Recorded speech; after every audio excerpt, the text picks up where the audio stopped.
ইমাম আশাকির তার তারিখে দিমাশকাল কবির, এটা 80 ভলিউমে লেখা, তার 42তম খণ্ডের 371 পৃষ্ঠা। কত পৃষ্ঠা? খুব মন দিয়ে শুনবেন।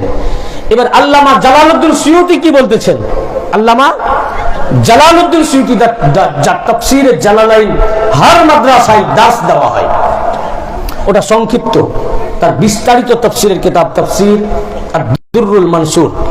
এই কিতাবের মধ্যে এই আয়াতের তাফসীরে এই হাদিসের রাবি, এটাও জাবের ইবনে আব্দুল্লাহ আল-আনসারী রাদিয়াল্লাহু আনহু, উনিও বলেন, আল্লামা সুয়ুতির তার আলফাজ হচ্ছে যে আমরা নবী করিম সাল্লাল্লাহু আলাইহি ওয়াসাল্লামের কাছে উপস্থিত ছিলাম, এমন সময় হযরত আলী আলাইহিস সালাম আসলেন। হুজুর নবী করিম সাল্লাল্লাহু আলাইহি ওয়াসাল্লাম বললেন, আল্লাহর কসম করে বললেন, ওই জাতে পাক, ওই একইটাই ইবারত আর কি, ওই জাতে পাক আল্লাহর কসম, ওয়াল্লাযী নাফসি বিয়াদিহি, বলেন সেই রব্বে যুল জালালের কসম, যার কবজায় কুদরতে আমার প্রাণ। নিশ্চয় আল্লাহ রাসূল সাল্লাল্লাহু আলাইহি ওয়াসাল্লাম বলতেছেন, ইন্না হাযা ওয়া শিয়াতুহুম হুমুল ফাইজুনা ইয়াউমাল কিয়ামা। আল্লাহ রাসূল বললেন, নিশ্চয় ইনি মানে আলী এবং মাওলা আলীর অনুসারীরাই কিয়ামতের দিনে সফলকাম হবে।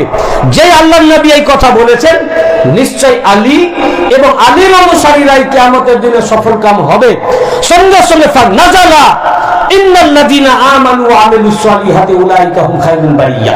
সঙ্গে সঙ্গে আল্লাহ পাক এই আয়াত পাক নাযিল করলেন, নিশ্চয় যারা ঈমান এনেছে এবং ঈমান সৎকর্ম সমূহ করেছে তারাই সৃষ্টির শ্রেষ্ঠ।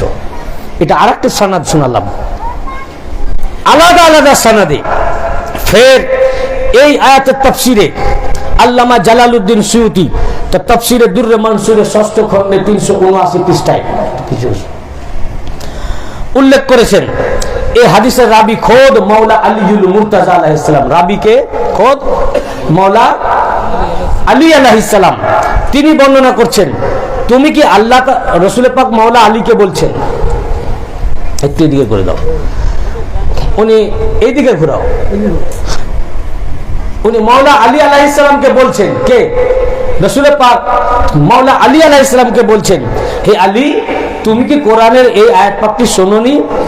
মাওলা আলী জিজ্ঞাসা করলেন, ইয়া রাসূলুল্লাহ, কোন আয়াত?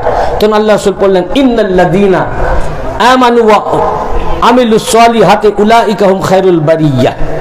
নিশ্চয় যারা ঈমান এনেছে এবং সৎকর্ম সমূহ করেছে তারাই সৃষ্টির শ্রেষ্ঠ।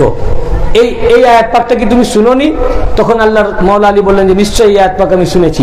তখন আল্লাহ রাসূল বললেন, ইন্না হাযা ওয়া শিয়াতুকা হুমুল ফাইজুনা ইয়াউমাল কিয়ামাহ। হে আলী, ইন্না আনতা, তুমি এবং তোমার অনুসারীরাই কিয়ামতের দিনে সফলকাম হবে।